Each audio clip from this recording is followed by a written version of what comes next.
how fluffy and airy can you make your ice cream? In this video I'm testing 4 generations of technology plus some wild crazy bit of science to see if 150 years of innovation actually makes better ice cream or just leaves you wanting more. Are the old ways better? I'm trying the OG method, churning over ice. This will be the same as if you're using a hand crank machine. This is where we have one bowl set inside another bowl, and instead of using a churn or a whisk, I'm going to use an electric whisk because I don't need any more obstacles today. To even attempt this, I need loads and loads of crushed ice. If I use standard ice cube trays, my freezer would be packed and packed of nothing but ice. I don't have that problem thanks to today's sponsor, Here. This thing pumps out a fresh batch of ice every 6 minutes, which makes life easy for me. The Here ice maker can create 2 different sizes of ice depending on your use. Today, I just need the small ones to allow my bowls to nestle nicely.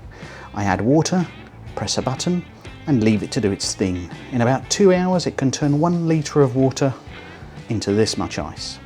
I use filtered water for the best ice cubes, and it has a self-cleaning function to remove any impurities. It works by freezing bullets of ice around these rods, and then dumps it into the tray.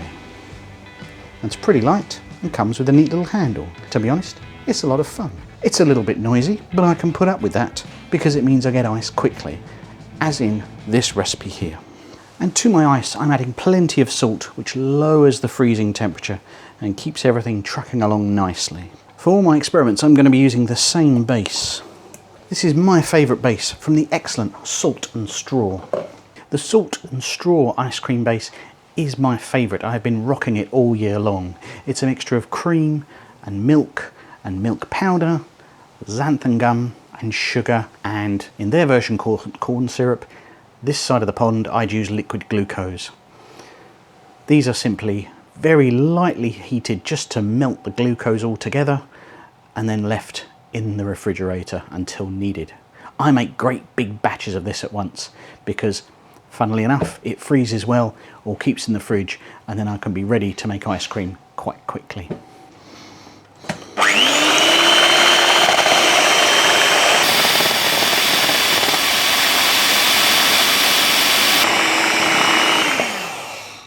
And here we go. I think that's as stiff as it needs to be. It took nearly 10 minutes and it's been a fair bit of effort. So let's figure out the all-important overrun. In the ice cream industry, overrun, which sounds technically, is just air. When you churn ice cream, the churning motion whips air into the base while it cools down. And because it's cooling down, it's able to trap that air, much like when you whisk up double cream to fold on for a cake or strawberries or whatever. Overrun is just the percentage of air added to the mix and is a decent way to test how light and fluffy it is. So if you start with a litre ice cream base, finish churning, and by the time it's done, it then weighs 1.5 litres, you've added 50% overrun or air. It's not the be-all and end-all of quality ice cream. Sometimes you want low air for a very dense ice cream, but I'm going to test for this fluffiness today. And there we go. That's measured for overrun. Let's see what happens. We're going to freeze it and give them all the same chance. The next stage is a really popular one. This gadget has a metal container inside which you can hear as a liquid sloshing around, which I've put in the freezer for 24 hours. Then the only contraption is a little motor on top with a paddle attached that is just churning away. I've added the same base as we had last time, and this will take anywhere between 20 and 40 minutes depending on how everything's feeling. It's a bit warm here today where I'm filming this, so it'll be probably more towards that top end. This is an incredibly cheap device. It cost me £14 from Lidl, not sponsored. Or was it Aldi? I think it was Aldi. So it's quite happy to churn away. I just needed to have got that in the freezer beforehand. Of course now I can pretty much walk away. So after about 20 minutes the pre-freeze machine was ready, so let's get this into a bowl. It was ready much quicker than I expected. The downside of this very, very, very cheap machine is it doesn't sort of give you any feedback that it's finished. It just sort of stops. As in, it just sort of crunched to a halt and said, I'm done, I can't churn this anymore. I will say that's a really good soft serve texture. Downside of this machine, sometimes some of it freezes to the very bottom. just takes a bit of effort to get it out again. Again, this one is ready, so let's get this in the freezer. Next up, the Sage Smart Scoop, one of the compressor type models. There are loads out there. This and the Cuisinart, probably the two biggest names in the market, as well as another one called Wintner, which pops up all the time. I've used this machine for a number of years and has featured on this channel quite a few times. It's got a mini freezer inside it essentially, so whereas in the last gadget we had to pre-freeze the bowl for 24 hours, this freezes as it goes. Get it going, pour the mixture in, and it's freezing continuously. This obviously skips that 24-hour step and means you could be ready to go as soon as your ingredients are ready to go. Continuous cooling matters, so in our pre-freeze model we have one chance at freezing it and off it goes. Continuous cooling means that the ice crystals are kept smaller. That's what you're feeling from not great ice cream, is when you've got little ice crystals on the tongue when you're trying to eat it. And that continuous cooling will trap water before it has a chance to form into ice. And so after about 30 minutes, my mixture's ready.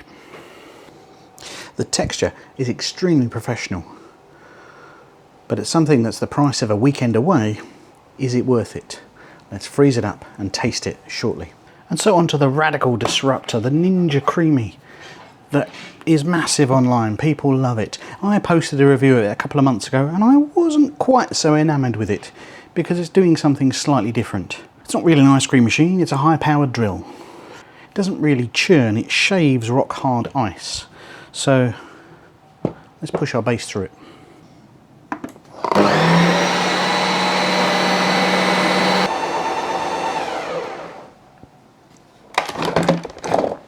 So here we go. Texture-wise, it's a magic trick.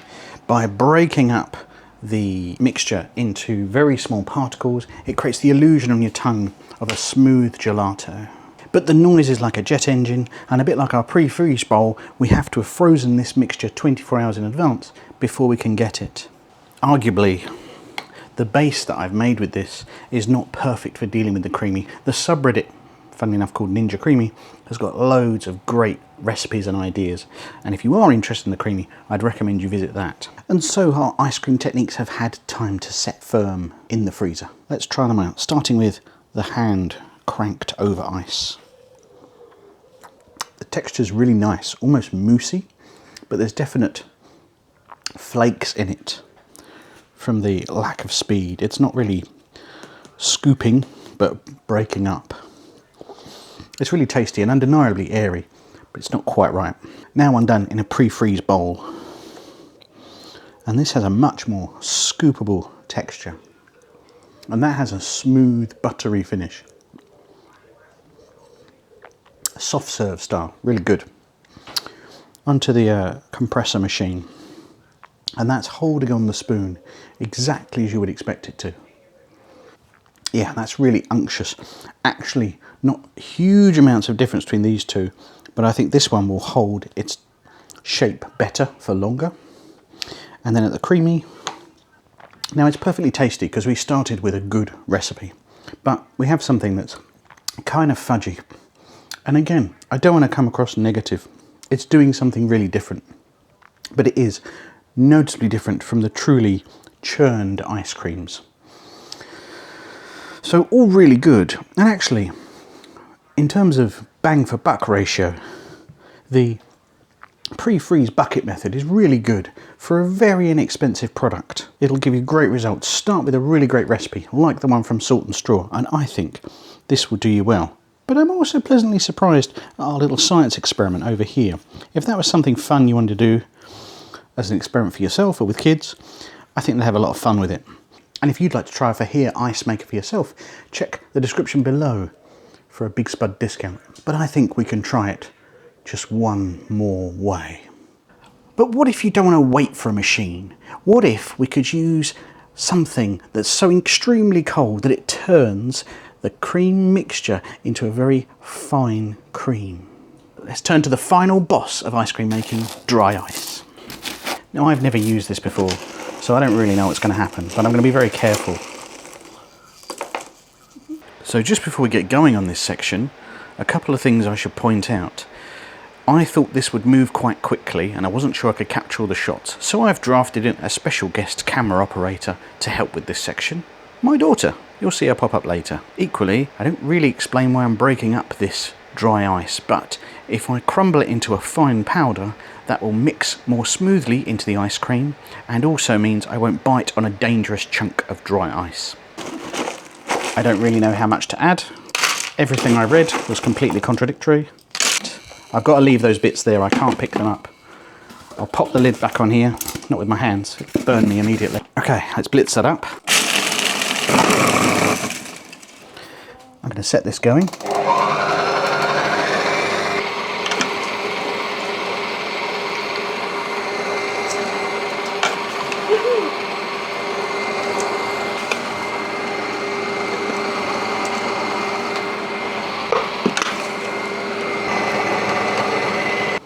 Let's have a look. Let's see what we've got to. We've created a weird bubbly mixture. It's more solid down the bottom, so it's going to need a little bit more whisking.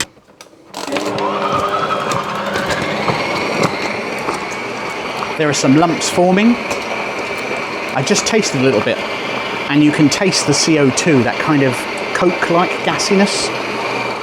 And so after about 40 seconds of whisking, it's actually crystallised on the bottom. But it's formed ice cream. The texture is crazy smooth. It hasn't had time to form those large ice crystals that get in the way of a smooth texture. But there is an undeniably carbonated back note to it. Like sparkling water, has that sort of irony, fizzy taste. Can I try some? Yeah, of course. Ugh! That's gross. That carbonate Why flavour. is it like sour? No. It's the CO2 flavour. Oh. It's gross. Hurt my tongue, but it was good.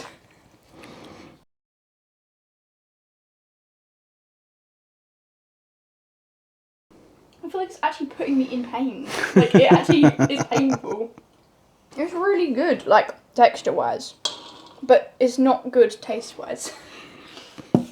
So I think you need to work with a stronger tasting product so that... That's weird. The texture's great. You can put that in the video. So it is an odd flavour, but kind of addictive at the same time. If you're interested in ice cream making, food science, or other technologies, I really recommend you give it a go. It's not that difficult to get hold of. You do need to organise the day you're going to get it delivered. I think it'll be even better with a sorbet because you'd get that slightly tang flavour. It's absolutely fascinating. So by way of wrap up, let's look at the Overrun scores. It's worth bearing in mind, of course, I just manually weighed these on and off. There's probably a bit of loss between the machine and me scooping them in. So I'm not taking this as a scientific fact, but if we think about them in terms of direction of travel, the pre-freeze, the compressor and the dry ice had pretty much the same amounts of overrun. I'm particularly impressed by the pre-freeze. The hand crank significantly less, but I actually really enjoyed the moussey texture of that. And then finally the Creami. As I've said before, its job is not to put air into the mixture, and therefore it has quite a low overrun, but just there for completeness really. So there's our evolution of ice cream, from cranking it by hand to adding dry ice while you mix. I hope you enjoyed that. I think you'll also enjoy this video up here, and I will catch you next time.